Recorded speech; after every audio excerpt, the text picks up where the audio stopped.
logic to be explained, why not, and all other relevant factors have to be explained. So in this short period this can't be done when I have already spoken on this subject in depth. Why don't you have access to those cassettes? Thank you, Hazur. Assalamu alaikum. Yes, please.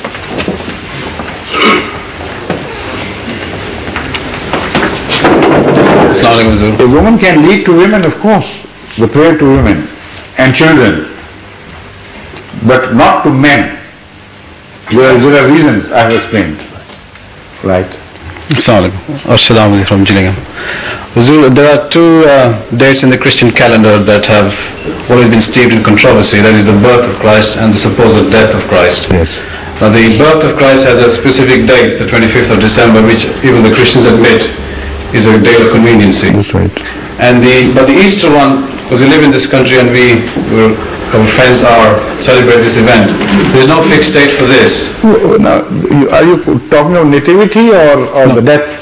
The resurrection, the supposed death of Christ. They celebrate Easter. Yeah, that's understand. Yes, correct. There's no I thought specific. you were talking about Christmas. Christmas is No, that's separate. The supposed resurrection and the death of Christ is celebrated at Easter, and there is no specific date for that. It varies from mid-March to end of April.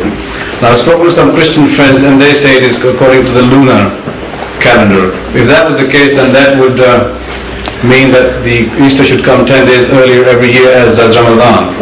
And even so, why then are there two different births? You see, as far as the Christian view, the scholarly view of the Christian is concerned, they all agree that Easter is as much a fake date for the resurrection, so-called resurrection, as the Christmas 25th of December is the fake date for his birth. They agree to it now. Right. So there is no question of any two opinions about it.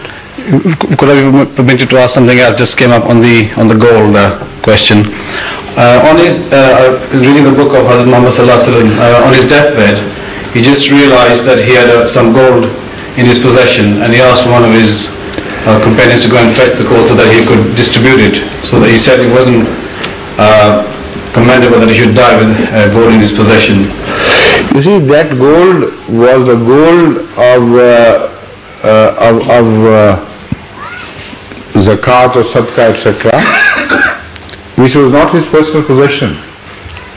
So he was extremely worried about leaving something which belonged to the Muslim treasury in his house, which may have been mistaken later on by his family to belong to him personally. So that was the worry as I read it. Right. It was not that nobody should die with gold in possession. Nowhere such instruction has been given. Okay. Exactly. Thank you.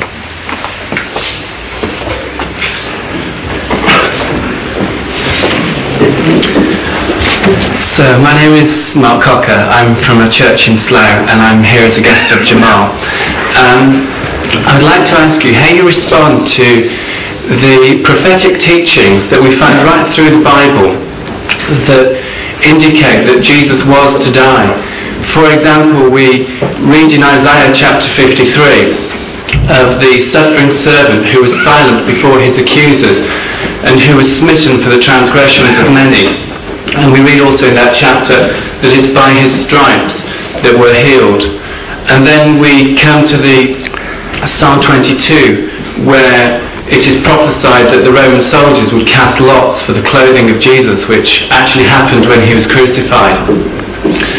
And then we come to the Gospels, and we see the numerous prophecies that Jesus himself gave to his disciples, that the Son of Man would suffer and would be killed. And For instance, where does he say that he will be killed? Show me one instance. I don't have my Bible with me, but any reference, vague reference to. there are numerous references in the Gospels to the death of Jesus. I understand your question. If you permit me to point out one important correction in your angle to this question. Most of the interpretations of the Old Testament are made in view of what happened or what Christians thought happened to Jesus Christ. but there is no positive, definite statement found anywhere in the New Testament where it is said that that Jesus Christ, or let's say Christ, the Christ, would certainly be hanged to death. On the contrary, in principle, this possibility is totally ruled out in the Old Testament, where it is said that any claimant who claims to be from God and who is not sent by God, as a mark of his cursed death, will hang upon the tree and die upon the tree. This is understood not only by the Christians but also by the Jews to mean that any false claimant will be recognized in his falsehood if he is permitted by God to hang by the tree and die as such. So that rules out any possibility of a pious, holy, truthful person who claimed to be from God, and God did send him, and who claimed to be in communion with God, and God had talked to him, to have met such an end as is attributed to Jesus Christ. So there are vague references and clear-cut references. The vague references are generally presented by the Christians in favor of their understanding of what happened to Jesus Christ.